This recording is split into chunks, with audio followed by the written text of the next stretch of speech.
I'd like to welcome you all. Thanks so much for joining us. It's really great to have you here tonight. And thanks, Kiefer, for coming and spending time with us today as well. Um, this is the Better Building Speaker Series from the Ecology Action Center. And my name is Hannah Minsloff. My pronouns are she, her. I work on the energy team as an energy efficiency coordinator. And part of my job is to host this monthly speaker series.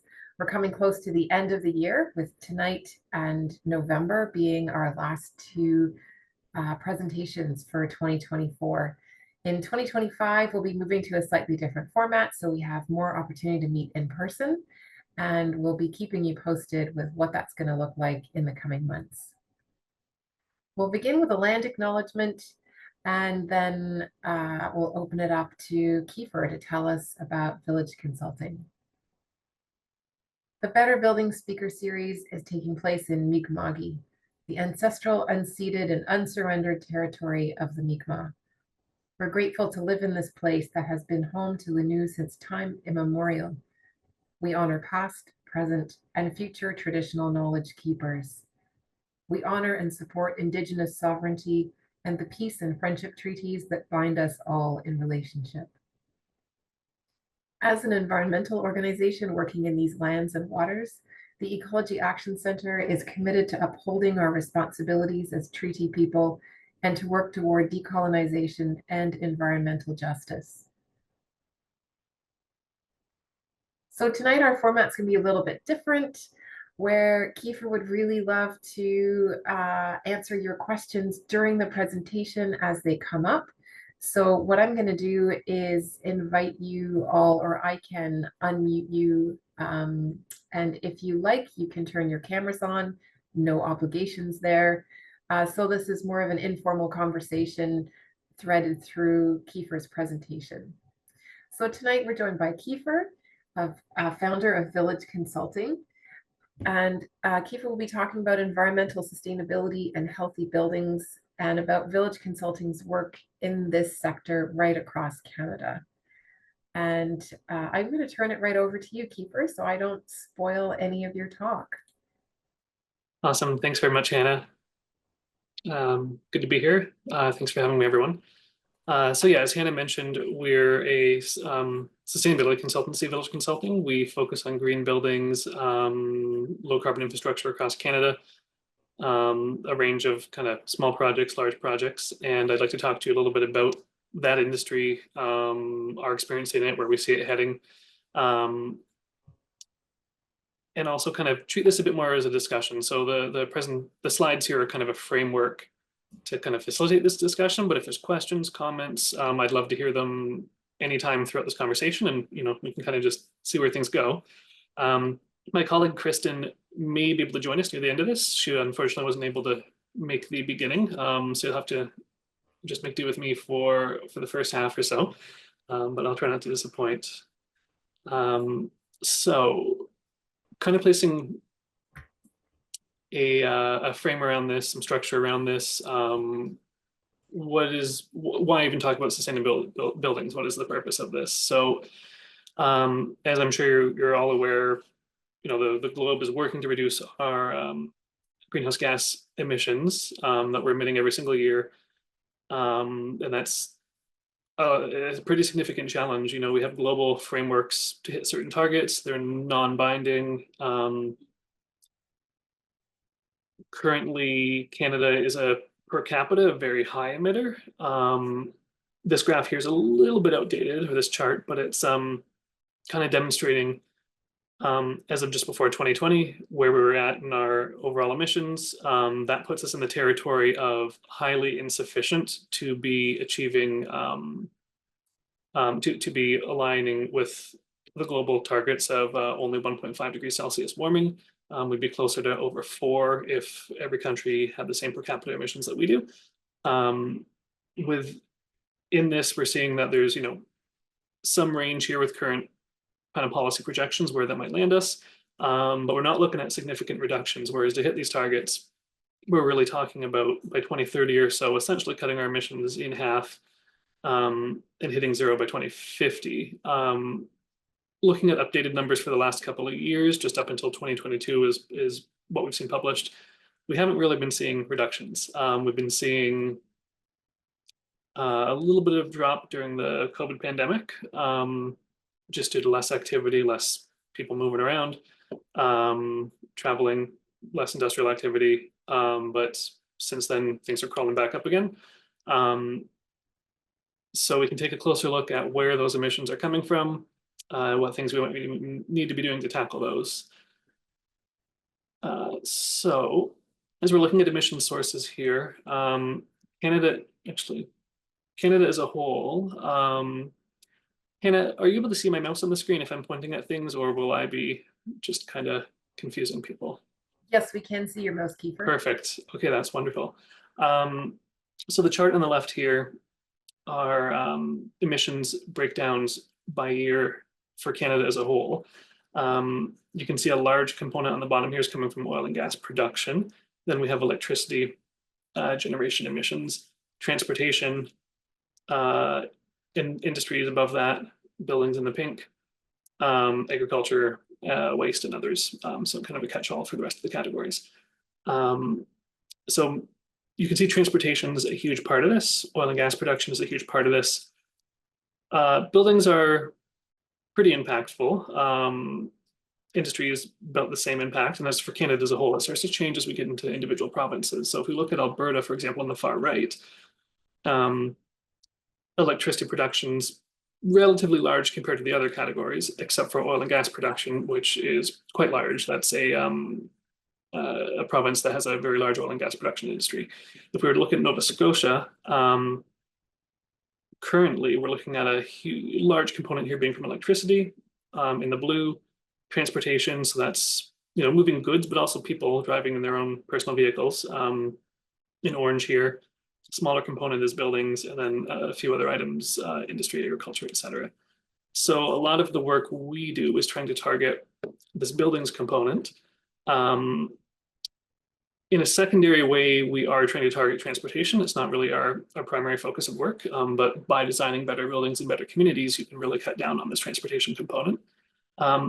And in a secondary way, our work also focuses on reducing the electricity component by encouraging better sourcing, sourcing electricity from lower emitting fuels and other energy sources. I see there's a question already, Ben.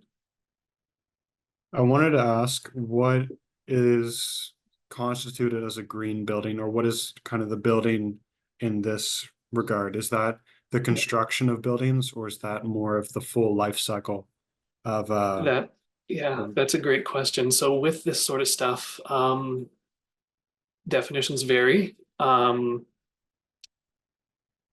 Either maybe sometimes because of greenwashing, maybe sometimes there's just a focus on one area doing it very well, and sometimes other aspects of this get omitted.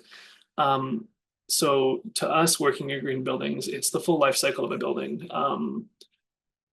So from the materials coming into the building, the embodied carbon of those materials, then operating the building. That buildings may operate for 40 to well over 100 years, and then decommissioning the building as well. What happens to those materials at end of life? And there's a lot. So it's not just the energy consumed in the building while it's operating. It's where do the materials come from? How far do they have to go? How easy are they to maintain? It's also how are people getting to the building? So that's the transportation component here. If the building, is not in a community that facilitates transit options, walking, cycling, and things like that, it's going to have a much larger associated transportation emissions impact. And I'd also say that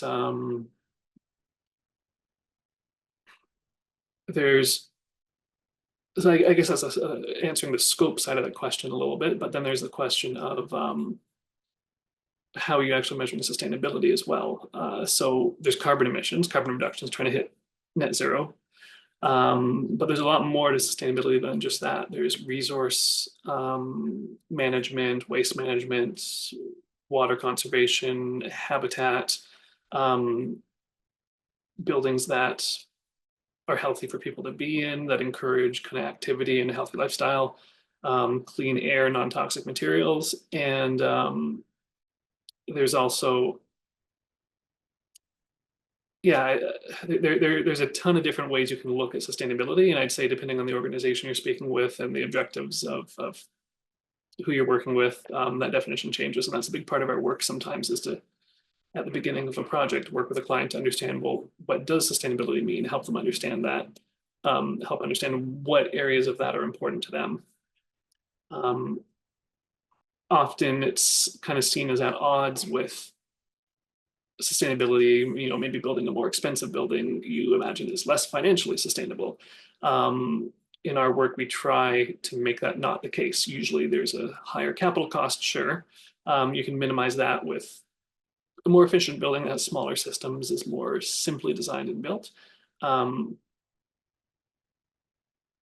And ideally, you're saving on operating costs throughout the life of the building. So in our work, we try to ensure that a building has putting in better design features actually results in a net cost savings for the client over the facility's operating life. So good question, tough question. It changes over time too. So I'll talk about this a little bit more about how the expectations of industry have been things like LEED certification and how that's changing very rapidly. We're really getting into like most of our work now is buildings that are getting net zero certified through the Canada Green Building Council. And that's kind of a new thing as of just the last couple of years where we've seen a large number of buildings really pursuing that certification. I'll keep moving ahead here a little bit to dive into, just for everyone's information, this electricity piece, the large blue one in Nova Scotia. So here's a chart of electricity unit emissions by year, by province. So this is basically for every kilowatt hour of electricity that you're consuming when you turn on a light switch, anything like that, that's coming from the grid. What are the emissions associated with that down at the power plants? So if you were to look at, we have a couple of kind of very low carbon grids in British Columbia, Quebec, Manitoba, for example. They are very, very clean per unit of electricity. We have Ontario that was a little bit high, but has come down quite a bit as they've been shutting down coal plants. We're seeing a little bit of a bump expected kind of in the early 2030s as we are kind of repairing some of our nuclear facilities and having to have some gas plants take up a little more of that slack in the meantime until those facilities are back online. Some of the provinces near the top here would be Alberta, Saskatchewan. They have very high emitting electricity grids currently. A lot of coal on those grids still, a lot of coal power plants, and that goes for Nova Scotia as well with the red line here. So the current year is this pink bar. We have some projections from the federal government and the provinces of where they expect their grids to be in the future.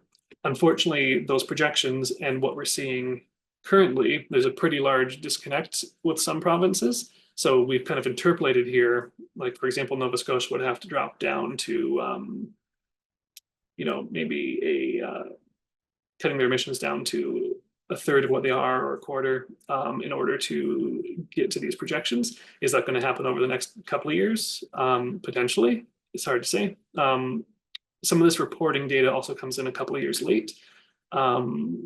So Nova Scotia might be a little bit better than is shown here right now. But this is always a kind of a work in progress and one of the major actions the province can take to minimize emissions within its scope. Just FYI, the orange dashed line here is natural gas. So essentially, if the line is above natural gas, it would actually be cleaner to just burn natural gas for energy in your building. Once you get below this line, electricity is cleaner. So that becomes a bit of a challenge in places with high emission grids like Alberta and Nova Scotia, as the idea of electrifying your building to make it cleaner makes sense overall, but in those places at this moment in time, you'd actually be emitting more GHGs. Whereas in some other provinces on other grids, it's very simple, just electrify and you'll already reduce like 95% of your building emissions. So in that case, we're talking about then supplementing with clean electricity like solar power, which usually is a financial return for the client, a larger capital cost up front, but they'll save money in the long run. But sometimes those discussions there's sometimes hesitation around that. Sometimes the client doesn't have the additional capital up front to be able to spend on something like that. So those are things we have to navigate. Another question, Ben? What's the current process of being able to audit or kind of report on the sustainability of like a building? How accessible is that for real estate owners or landlords, et cetera, to be able to look at their house or look at their property and say, okay, this is Sure. where things are, here's in red, here's in green, this is where we can work on, like, what accessible opportunities are there for those individuals? Yeah, let me address that in a little bit more detail when we get down to kind of decarbonization here as part of our approach. It's a very good question, and then we're probably going to spend most of the time. So definitely bring it back up when we get down there, and if I don't address it in the way you were looking for, just step in, let me know. Yeah, we kind of touched on this already, electricity production. So it really comes to where the energy is coming from for the electricity grids. As an example, a place like Quebec has a ton of hydro, very clean, very little natural gas, basically no coal. A contrast would be Alberta, lots of coal, natural gas in their electricity grid, very relatively few renewables. And as such, that's why their emissions are quite a bit higher. And they have less of a hydro resource than a place like Quebec. So the question is, well, okay, how do you decarbonize electricity grid? Maybe there's opportunities with nuclear. That's a pretty big investment. There's wind, there's solar, but that takes time to build out. And so we have Nova Scotia here. I grabbed this a little bit late, so don't mind the color mismatch here. But the grid in Nova Scotia, primarily coal and coke for electricity production, natural gas as well. So about 75%, let's say, of the grid is a high emitting product or a source. 9% hydro, 13% wind, which is a reasonable percentage. Sometimes solar PV doesn't get captured on these charts because this is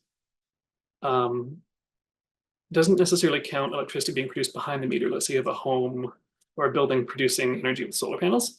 That kind of can show up as a reduction in energy use rather than a energy demand from a specific source. So some of these provinces you'll find have a relatively notable solar PV portion, which doesn't show up in these charts. So what are some of our challenges to actually moving towards greener, more sustainable buildings, regardless of kind of what the definition is? There's the perception of increased capital costs that I mentioned. However, what we're finding is even building a zero carbon building, we may be looking at something along the lines of an 8% capital cost premium. However, that tends to give a 1% positive financial return over a 25-year period when you're accounting for carbon pricing. So it's still a net positive financial return. Still makes a lot of sense for an operator that's going to own their facility over the long haul. It's just a question of kind of fronting some more capital up front. Operator training and documentation is another one. So we work on very large, complex buildings with knowledgeable operators. We also work on lots of small projects where maybe the operators don't have experience with new systems. Maybe they're very budget constrained, like in affordable housing projects. You put in a complex modern system that someone has not seen before. They may not operate it properly. They may turn off all the automation and get back to something that's running inefficiently, even if you have fancy, expensive equipment. But there's more kind of tools out there now to help with that knowledge transfer, that record keeping than there ever has been before. And a big part of green building is a process of commissioning where you're developing very thorough operations and maintenance manuals and doing some owner and operator training as well to ensure they can operate systems appropriately. A big one is sustainability being considered late in the project. It doesn't work when it's just an add-on. It becomes very costly. It has to be built into the design from the very beginning. It's becoming more and more common for sustainability and energy to be considered and specialized consultants to be onboarded very early in like a project process, including in pre-design. Those targets to be identified and strategies to be figured out. And another item, so we talked about transportation, is that urban planning really has a huge responsibility for reducing overall emissions. If you're working on an individual building, that can feel kind of outside of your scope. That being said, changes to a building can encourage future changes to urban planning.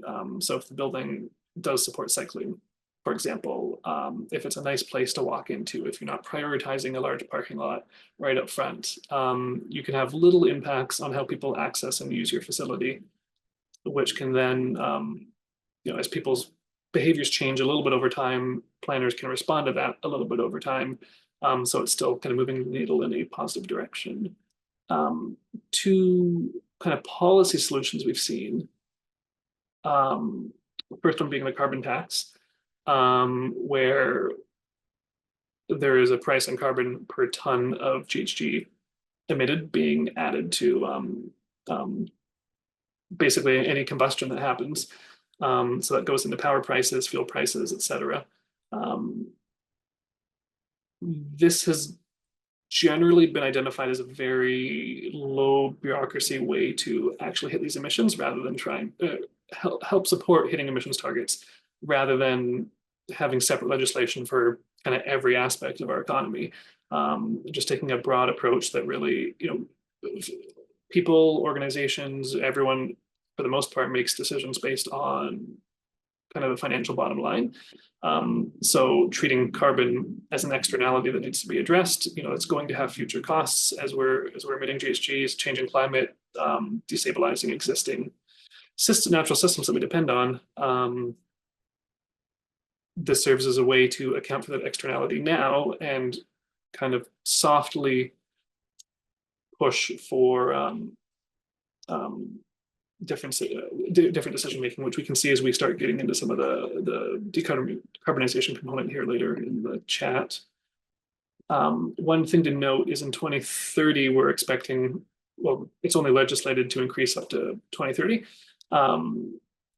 That being said, to actually hit our national carbon reduction goals, the carbon price needs to get closer to something like $240 per ton, out to like 2050 or so, to actually meaningfully impact our carbon reduction targets. So right now we're at, I forget what it is right now, but we're probably at about $60 a ton or so.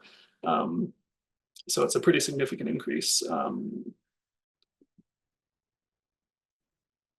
And we've also seen building code and municipal policy changes. So the National Energy Code for Buildings is pretty impactful. It's prepared by Natural Resources Canada, and it's adopted voluntarily by the provinces, and they're allowed to amend it as well. So we have different versions of it needs to be adopted in different provinces with different standards, but generally they're all kind of moving in the correct direction of adopting these policies, these energy codes. We also have municipalities going a step further, preparing their own policies, in some cases just for their own municipal buildings. It's kind of the approach that City of London, Calgary, Edmonton take. But then you have Toronto, you have City of Vancouver pushing for policies that affect all buildings, private buildings as well. So essentially, as of 2020, new homes in Vancouver need to be carbon neutral, and use 50% less energy than homes from 2007. So Vancouver and BC in general are definitely leading the way. Something that allows for Vancouver to do this is that they have the province has given them the authority to set up some of these rules within their own municipality. A lot of cities don't have that authority. Toronto, in part, doesn't. So their Toronto Green Standard program has to focus on what is in their control, like allowing development approvals, but they can't come in after the fact and necessarily say that a building can't be built because it's not hitting certain requirements of their program. Places like Calgary and Edmonton have even less controllability when it comes to these things. So it kind of becomes a problem at all levels of government kind of working together. So it's hard to say, well, here's the one solution we have to implement to fix things. All of these levers kind of have to move at once, which can add to complexity. Let's jump ahead here. So how do we try to approach this? As I mentioned, we look primarily at buildings, but we do try to touch on transportation as well, electricity production. Really, our goals are environmental sustainability first and foremost. Also health and wellness in buildings as well. from more of a traditional health perspective, but also just the idea that spaces that are taken care of, are designed well, are nice to be in, are just healthy for people mentally as well. So across our projects, we try to ensure, someone's walking into the building, what's the approach like? Is it inviting? Is there kind of biophilic design throughout the building, replication of nature in some of the colors and the details of the space that people will be in? Are they getting enough sunlight? Things like that. Climate resiliency and adaptation. So the idea that as climate change is occurring, we need to be adapting our facilities to mitigate that risk. So higher winds, different temperatures as the climate changes. Are the systems designed to handle that? Flooding, other sorts of risks. And we want to make sure that we're doing this in a way that saves costs, ideally. Even if that's not upfront, it's over the life cycle of the facility to make sure what we're recommending are good investments. So we often work on, we come in as a consultant, as engineers, to support the rest of the design team in construction. Support the contractor through, in the design team and design, support the contractor through construction, and in some cases support the owner through operations of the facility as well. We do also, so this can kind of take the form of workshopping, of policy development, of energy and carbon auditing, which Ben, that's I think the one that sounds like you may be more interested in, which we'll get to in a little bit here. We do embodied carbon analysis, in some cases triple bottom line financial modeling. So that's not just what does all of this cost, but even looking at externalities. Well, how do these decisions? This comes in play a lot with policy development. You can save money here, emit more, but how does that air pollution increase healthcare costs, which is something a government will have to end up paying for anyway, and people's taxes will have to pay for. So how do you balance these things out? Just shoveling costs from one area to another doesn't necessarily make sense. We want to be reducing them overall. Renewable energy feasibility studies and project management, things of that nature. There's a lot of, I guess some big ones now, there's a lot of money available for projects to pursue funding applications, especially affordable housing, and those come with strings attached for relatively high performance, energy performance and emissions reductions in buildings as well. So we usually help clients through those processes. And a lot of owners also require different types of certifications on their buildings, whether it's just to kind of stand out in the market, or it's a requirement of their organization, or it's actually mandated by the municipality they're in. So that could be LEED certifications, WELL, and some other programs, which we can talk a little bit about. So there's kind of three large buckets, I'd say, that we can kind of break our work into. There's sustainable buildings, healthy buildings, and decarbonization. So sustainable buildings kind of covers generally everything at a higher level. It's typically, most commonly LEED is the rating system that has been used here to kind of help projects through this process, but you can have custom sustainability approaches as well. So covering everything across the board from access to transportation, sustainable sites, better habitat for wildlife, light pollution, reduced water use, operating greenhouse gas emissions, resource reductions, less waste, embodied GHG emission reductions, and then getting into healthy materials, reducing off-gassing, reducing toxins. So LEED breaks this up by these categories. They have specific credits with requirements they have to work through, and it's basically a scorecard, a point system where you can focus on which ones are important to you as someone delivering a project, or to the owner. And maybe your project can't do as well in some areas, but it can make up with that in other areas, and you are able to receive a score based on that, certified silver, gold, platinum. This facility that's shown here is the head office in Kitchener, Waterloo, of what used to be intermodal engineering. So at the time, this was the most efficient facility of this size, a commercial facility in Canada. Excuse me. But the industry has come along. So one thing you'll notice here, it's not a full window wall facade, glass facade, much smaller window to wall ratio. A couple of other really interesting buildings, they preheat or precondition their air coming into the ventilation air coming into the building through earth tubes through the hill behind them. external shading to reduce some of the solar exposure, solar gain coming into the building. So really, really interesting facility, and the industry has been coming quite a long way since then in Canada, where we're seeing more and more really high performance buildings, which is wonderful.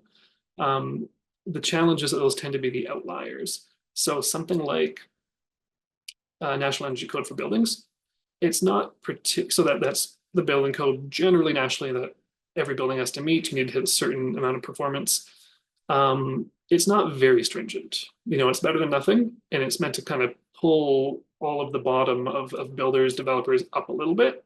But then there's also other approaches, LEED certifications or from building certification, which are leaps and bounds ahead. And there's going to be maybe 15% or so of the industry for new buildings that's following that and meeting those targets. So there's still this gap in the middle where we need to bring everyone, every building, every project up. Closing the gap is challenging. It's hard to change code fast enough. You get pushback from different groups. It can be it's something to navigate for sure.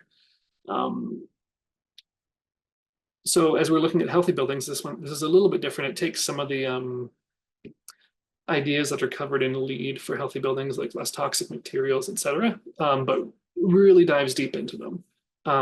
So WELL is an example of a certification that focuses on this. That's what the sample scorecard is for. There's also FitWell. So we're looking at things like air quality in the building, which LEED does as well. We're just going a lot deeper here. We're looking at water quality, testing the water for different sorts of contamination, which a lot of places in Canada meet these requirements, but some actually don't meet them all. Light exposure. So what type of lighting, how bright is it? What is the color temperature throughout the day? So we're trying to disrupt people's circadian rhythms as little as possible. Encouraging movement throughout the building. So maybe the elevator is not necessarily front and center. It's there and it's accessible for people who need it, but you have a nice open staircase that encourage people to actually walk, up to the third floor of a building or whatnot if they can. But just encouragement to keep people moving a little bit. But more gym facilities and other types of things to keep people moving. Thermal comfort's a big one. Starts getting into even things like food. So if you're running a facility, what kinds of food are you providing? Is it healthy? What kinds of data on the food are you providing to people? What kind of vendors are you allowing in the building? What are their reporting requirements? So it gets into a lot of detail. Sound's another one. Acoustics can play a pretty big role too, especially in learning environments, but even just in general office environments, anywhere else, to overall health, mental health. We get into materials here from the perspective of toxicity. We're talking about pest management and pesticides and things like that. VOCs, volatile organic compounds, off-gassing from paints and things like that. And even just programs to help, staff with quitting smoking, other mental health benefits. So there's a lot to WELL, which we won't dive into a ton here unless there's questions on it, but it's becoming, this kind of healthy building framework is becoming more common in Canada. So even a few years ago, this was very rare to see any buildings with these certifications, but we're seeing more and more of them. We're working on a facility for the University of McGill, a big retrofit of one of their very old buildings, where they're certifying this through this program. We're seeing more and more of these out west as well. So I'd say this is kind of one of the directions we've really seen the industry start to move it into the last few years. And the other one is just decarbonization in general, which is where we place a lot of our focus as well. We want to be cautious about this because we don't want the discussion to move away from more holistic sustainability and all these other areas that we want to keep tabs on. But the discussion really has been moving towards emissions reductions of late. So there's two kind of approaches here, depending on, are we talking about the construction of a new building or the retrofit of an existing building? With a new building, it's a little bit easier. You're starting from scratch. You can design these systems to be quite efficient. New buildings are always kind of exciting, sexy. People like working on them, and architects can really put their stamp on them. But we don't have that many new buildings compared to everything that's out there and existing already. If we want to reduce emissions from buildings, we can't be ignoring what's already existing. Some of these buildings are going to be around for 100 years or more still. So we kind of have to make sure we're tackling both.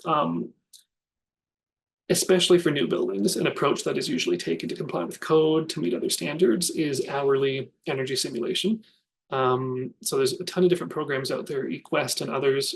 We basically build up a building within that to model what its what its performance is going to be. So it depends on the climate that it's in, the different systems in the building, the details of exactly how they're designed, what their efficiencies are, as well as how they're operated. We have to make assumptions about that occupancy in the building, what its operating hours are. So part of that process, usually we try to do this early in the design of the building, is, okay, there's a whole bunch of different design decisions you can make. How do they impact the end result? Might not be able to see this too well, but along the bottom of this first chart on the left, we have a bunch of different variable kind of groupings. So like roof, wall, windows, domestic hot water, controls options. So as you move up from each of those, there'll be a couple of different points on this chart where we have different scenarios running through. So for example, the roof, we had modeled an option for insulation values of R35, R40, R49. And in this particular case, for this particular building form, we saw, well, that's not making a very big difference. For the walls, if we're looking at R23 through R38, well, you can see these lines diverging a little bit. So we get some impact on, in this case, energy reductions or energy consumption, but we can do the same thing for operating cost and greenhouse gas emissions. You can see windows in this case start to have a bigger impact. The biggest impact here was our mechanical system. This was a high-rise residential building for the suites. The mechanical system serving heating and cooling in those suites had a pretty large impact. And so we have some key scenarios, we color them different colors, and you can kind of see, okay, in this very last column here, what is the final result of adding up all these measures together? Are we getting past these various targets? So in this case, we can see a couple of the scenarios are getting past those targets for energy reductions. Some are not. Some are actually increasing energy consumption quite a bit relative to the baseline condition. But it's quite important to have, and I guess we could see based on the size of the changing of these scenarios for each of these items, what's most impactful. So a selection of a heat pump based domestic hot water system, for example, here versus natural gas, much more impactful than, in this case, the roof R value selection. So we use this to kind of guide design teams with where they should be placing their emphasis, what systems they should be installing. As we move through the project, we then focus on a design and we model it in a more detailed fashion, use it to demonstrate compliance with code or any other standards. So what you end up getting for a lot of buildings in Canada, on the right here is kind of a breakdown of where different fuels, energy goes in a building for different fuel types and for different end uses. This is an existing building that we're showing here, and it's a pretty standard institutional building.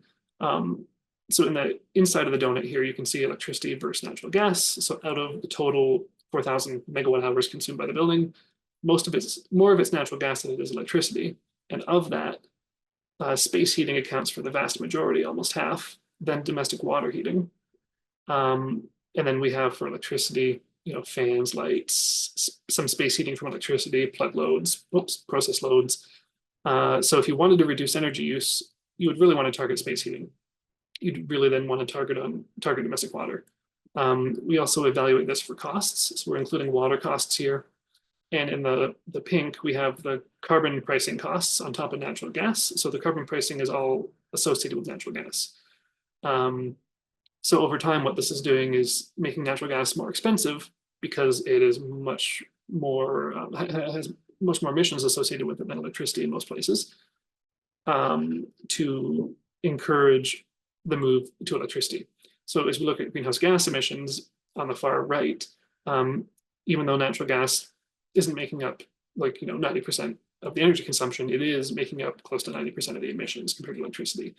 So these end uses we tend to look at are space heating, space cooling, domestic water heating, fans, pumps, lighting, plug loads, which is typically like computers, phone charging, anything that you're plugging into the wall.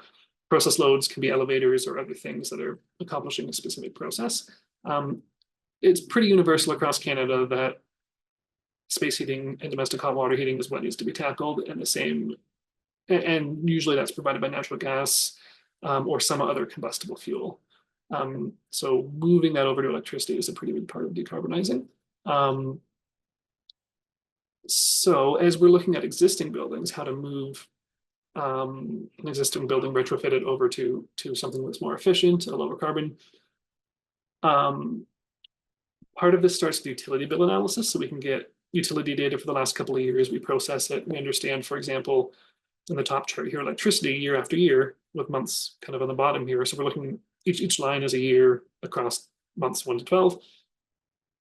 What kind of reactions are we seeing to consumption? That gives us some clues as to how the building's operating. And if we see any major outliers to this data, in this case, it's pretty clean. We know that something's happened operationally that we might want to be aware of. In this case, they were having some increases year over year as student population increased. And then they had to drop during the pandemic, and that's been on its way back up. And that's kind of what that story tells. When it comes to natural gas, you usually, because it's for space heating, usually see a dip in the summer months, but not all the way down to zero because you're still heating your water. And then an increase in the winter months. And water use is generally pretty consistent throughout the year. Depending on the building, it can vary a little. The bottom chart here kind of demonstrating that idea of electricity is usually consistent in a traditional building throughout the year. Natural gas really, in the orange here, really peaks in the winter months. Water is fairly consistent. We also do weather normalization, which is plotting all of this data against the average daily temperatures that have happened historically. So we can understand, all right, how much energy is being used, whether that's electricity or a fuel, versus outdoor air temperature. And that lets us come up with relationships basically to understand, okay, well, how much of the electricity use, how much of the fuel use is actually happening because the outdoor temperature is changing. So that would indicate to us it's probably being used to heat the space, cool the space, or for any pumps or any things like that respond to those systems. That's how we kind of, that's part of what helps us develop these end use breakdowns. We're also going to sites, looking at the details of all the equipment and just basically building out a model of what energy is going where. And we want that to line up with the utility bills at the end, so we know that our model is fairly accurate. And so from there, we can do analysis and recommend changes. So usually the focus for that is, and this includes kind of, number one here includes, if you're building a new building, designing for your site really should come first. So that's reducing solar heat gain. You know, do you have shading from trees, from blinds? Is your building oriented in a way to reduce solar heat gain or captured if you're able to make use of it? Is the building form, does it have a lot of surface area relative to its volume? Are you going to be losing a lot of your heat out of the building envelope? So a one-story building, for example, that's quite wide, going to have a pretty big roof relative to the wall area. That roof, the design of that roof is really going to matter. Whereas you have a tower, the roof doesn't matter nearly as much as the walls of the building. So second comes load reductions. That's basically with a better designed wall, roof, daylight harvesting. Are you able to just reduce the amount of energy that's needed in the building? Then comes efficient equipment. So efficient lighting, heat recovery systems, like using heat recovery ventilators to pull heat back out of air you're about to exhaust, so it can preheat the air that's coming into your building. Decoupling, and this is something that's not very common in Canada, especially in residential buildings. You don't really see this at all, except for the most efficient buildings. Decoupling your space heating and cooling from ventilation. So we pump a lot of air into our buildings, a lot more than is needed, and that's because we're using it to move heat around. But air is not a very good, efficient way to do that. Water is a much better way, has a higher specific heat capacity. So you can move a lot more heat more easily. So think of an old building with a radiator system throughout the building, where the water is coming to a radiator and then that's heating up the space. So that is how you can move heat hydronically. Modern systems are more efficient than that. And now we're talking about doing this with heat pumps, but the point is that you don't need to be using air. You can be providing a certain set amount of fresh air continuously throughout the building, to kind of meet just the fresh air needs of the population, and treat your heating system completely separate from that. Then we talk about electrification. So that's heat pumps for the most part, whether they're air source or ground source. That just means, are you exchanging heat? So heat pumps are really efficient because they're not, they're moving heat rather than creating it for the most part. So natural gas boilers, for example, are something like 80%, 85% efficient on average throughout the year. They could be lower, a little higher, but not particularly efficient. Electric resistance heaters, so your electric baseboards you might have in a building, for example, they're 100% efficient. All of the energy going into them turning into heat. A heat pump is going to be closer to 300 or 400% efficient. It's not technically efficiency. You can't be more than 100% efficient. But if we're just comparing apples to apples here, we can say 100% or 300 to 400% efficient. Usually COP, coefficient of performance, or other metrics are what's used to measure that performance.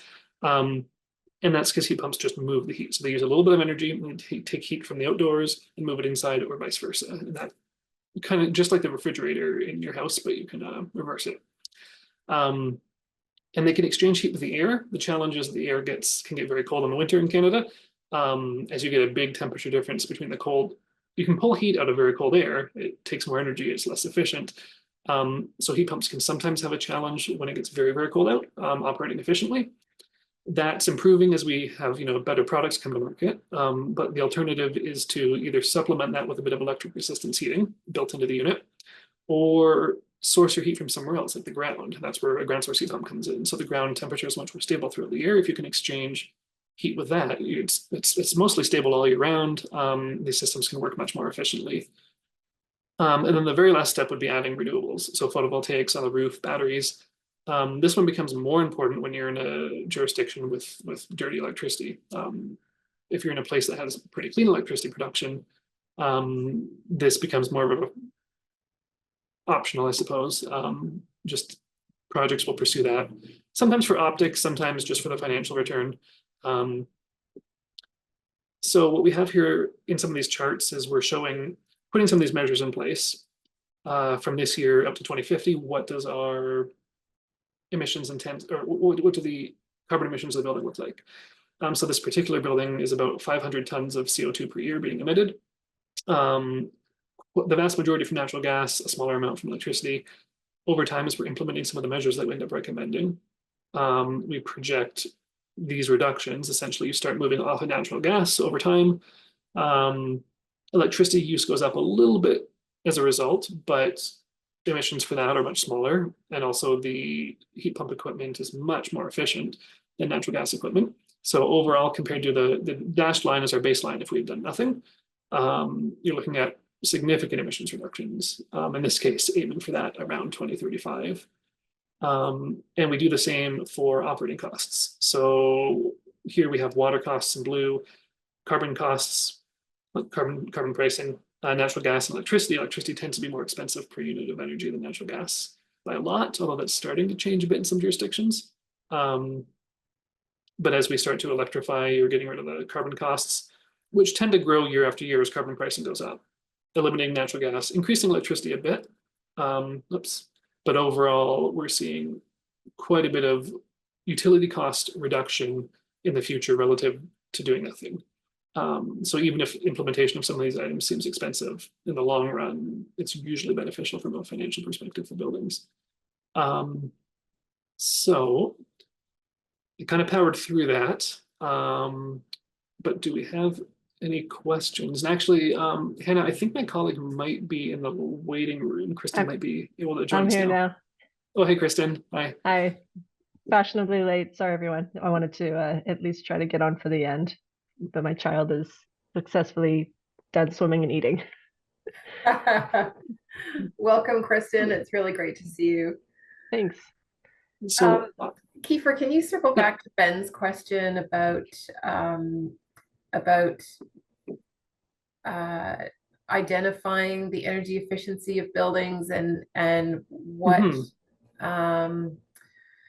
making that an easy visual, you know, in terms of what can be done or Yeah, for sure. So that comes, yeah, I moved through this kind of quickly, but basically the decarbonization of an existing building is what we'd be looking at here. Usually a building owner that wants to do this, they're, you know, they have their electricity bills, they can look at them, they can kind of, and their gas bills, etc. They can kind of understand, well, how much energy am I using? Costs are on that as well, and you can kind of see which way it's trending by looking at those, plotting those.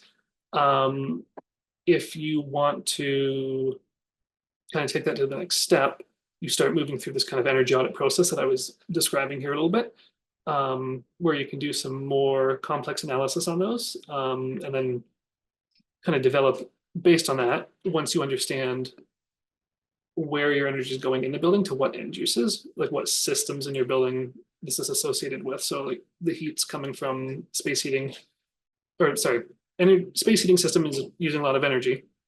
In a residential home, that's probably your natural gas furnace. So if you replace this furnace with other options, doing the math and figuring out, okay, well, how does that impact the result next year once that furnace is installed? So some people can kind of, you know, individual homeowners might try to figure this out a little bit on their own. If you start getting more complex in your building operations, larger operators or owners might start hiring an engineer, like someone like us, to work through this with them. The process of doing an audit for a building, usually a couple of weeks. We come back with a report that says what measures they should probably consider implementing. We give them options, descriptions of the pros and cons of each, what the risks are. And it's a kind of a conceptual level of design at that point.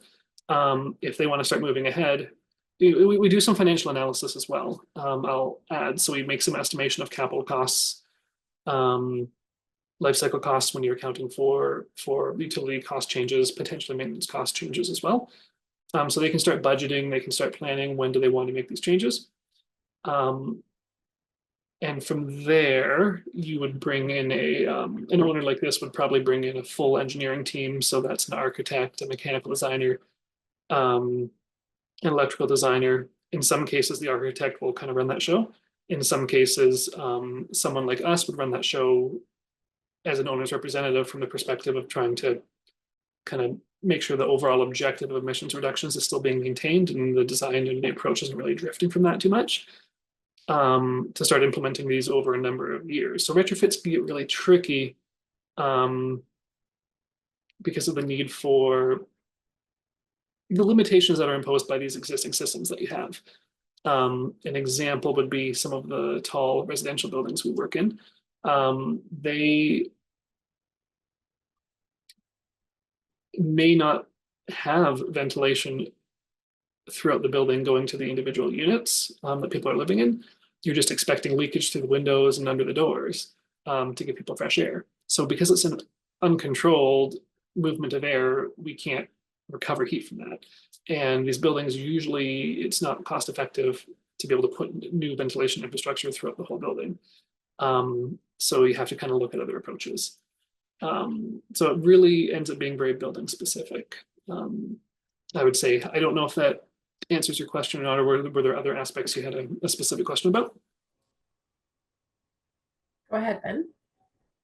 Yeah, I'll build upon kind of what you laid out. From what I understand is like from a residential look of just a average homeowner, what they can do is they look at their energy bill, and if it's high, then that's inefficient. If it's low, then it's efficient. That's like a pretty good way of judging it. But if you you're might compare it to the square, the floor area of your home as well. So get the energy use intensity, so energy consumption per square meter. That's kind of a benchmark you can use to compare to other homes. Usually utility companies will have that on their website. What is the average for this area? Have some sort of little program you can go enter your address and kind of see how you're doing. The other part that you're catching though, which was like the deeper analysis of the properties. There's a really good not a paper, but a slide that you had, which was for our approach healthy buildings. And it had like kind of a checkbox. And there's different scores there, right? There's a Sure. bronze, silver, gold, platinum. Yep. So say you're a residential homeowner, you developed or you have an affordable home, you're looking to retrofit it, so you get it assessed. But now if you don't score well, would that depreciate your value on the market? And if you got it assessed and it does well, does that appreciate the market? Like if I Yeah. was, is there a risk there as a property owner to lose value of their estate if they actually get an audit? And if there is actually kind of a positive probability, there's a good chance that they might have a good score. And if they do, then their market value goes up. So if you're looking at it from property owner's perspective, what way can we make it more advantageous for them to be able to seek out audits? And then if they get a bad score, that they're not punished for that, because that's going to disincentivize engagement. The tricky part with that, in my opinion, is in the residential market, you need the other people in that market to care about this. And I'd suggest that a lot of, your average person's worried about a lot of other things, a lot of their own things. They may not really care that much about how efficient their building is, or be aware to even ask that, or know what to look for. So there has been programs like, and Kristen, you might be able to speak to this a bit more too, but like EnerGuide and others, which have been meant to kind of rate homes as being efficient, with the idea that if a builder builds these, they should be more marketable. There's like a stamp of approval that says it's at least this efficient. I don't know that individual homeowners are looking at that with much interest when they're making a purchase. Some will be for sure. So if you're someone who is, there's Lead for Homes, which is a very good rating system to be looking for. There are some developers building Lead for Homes projects. Kristen, sounded like you had something to add. Yeah, no, I was going to say, so I mean, if we go back 10 years, Energy Star for homes was not a requirement. Now it's a pathway to being code compliant. So a lot of developers will build Energy Star homes. So we're talking about single family homes. So it used to be, like Kiefer was suggesting, there was kind of a niche market that people cared about it, and they'd pay an extra 5 to 10K to actually get an Energy Star home. Now that's just what you get. In terms of, you talked about getting an audit. Yes, if you got an audit, you'll get an EnerGuide score for your home, but it's not something that you would have to disclose. Like there's no, right now anyway, in New York, different story, buildings actually get scores that get plastered on their windows or at their door. So you would know this building's like A performance down to, I think, D performance. We're talking larger buildings there. Larger buildings, yeah. But that will be kind of the future, is that most large cities and municipalities are focusing on the big ones, and then those requirements to report, they're going to trickle down to smaller buildings. I don't think we're not at the single family home level yet. Certainly, no, unless we're in Vancouver, from the perspective of building them well. Yeah. Can I add, if we're looking outside of Canada, the UK, and I believe France and possibly some other countries in Europe have a really terrific energy performance certificate model, which does exactly what you were talking about on those buildings in New York, Kristen. And it's for the single family homes, and it's a very important part of real estate. So in every real estate listing, one of the most visible things that you see, along with photos of the inside and outside of the building, is a picture and description of the ABCDE where that building falls on the energy performance scale. And so that is definitely a way that I think in Canada, we can partner with realtors to make that a desirable feature. Mhm. And that would then So- um, Yeah, encourage that energy efficiency work to be done. And it's all, possibly then if we start with the single family homes, it might move upwards. So maybe there's like a meeting in the middle of some of the really big buildings and the single family homes and meeting in the middle. yeah. Yeah. We're almost at time, but this is a really interesting conversation. Is everyone okay if we stick around for another like 5 minutes? And Charlene and Chris, did you have any comments or questions for Kiefer and Kristen? It's Charlene here. I was Yeah. wondering, talking about energy efficiency and design, and we could use refrigerators, for example, and compare it to houses. So they're all getting bigger. And so now we can get an energy efficient fridge that's just humongous and does all sorts of crazy things. And it's using, 2, 3 times as much energy as your smaller fridges that you could buy 10, 20 years ago. So I'm just wondering what your thoughts are about, even when you talk about single family homes. You can have single family homes that you've got 5 bedrooms and 5 bathrooms and on and on and on. So Yep. yeah. So how do you work that into your check off list here? Sure. So that's where we focus on load reductions ahead of efficiencies. You have a efficient house that's very, very big. You're still using a lot of energy. So let's try to make it smaller. Let's, only have the number of bedrooms you need. Try to reduce that floor area, have less surface area for heat to be lost through the building. Reduction is really the first step. And it's the same way on the transportation side. It's, can you build closer together? Can you be in a walkable community? Can you bike? So that, being forced to use a car uses a ton of energy. It doesn't matter how efficient that car is. Doesn't matter if the car is electric. I mean, those are all little incremental improvements. Being able to walk just eliminates that consumption entirely. And it's same with buildings, same with homes. So there's a lot of, from a land use perspective, moving away from single family homes is very important. At least from the amount that you have them now in Canada. Like we can pack them tighter, we can have townhomes, we can have low rise, mid rise walk ups. Like you look at a place like Montreal, with the older style buildings they have throughout much of the much of the city really. Triplexes, you fit a lot more people in a much smaller space, and those types of buildings, even if they're old with bad equipment and stuff, already just have such a huge head start on the area that has to be conditioned in them and the enclosure, the losses through the enclosure. So smart design and kind of being considerate in what you really need is absolutely the first step and the most impactful, I would say. So yeah, right there with you. In the checklist, because there are design things mentioned, ventilation design, visual lighting design, but I didn't understand where that Gotcha. talking about comes into the discussion.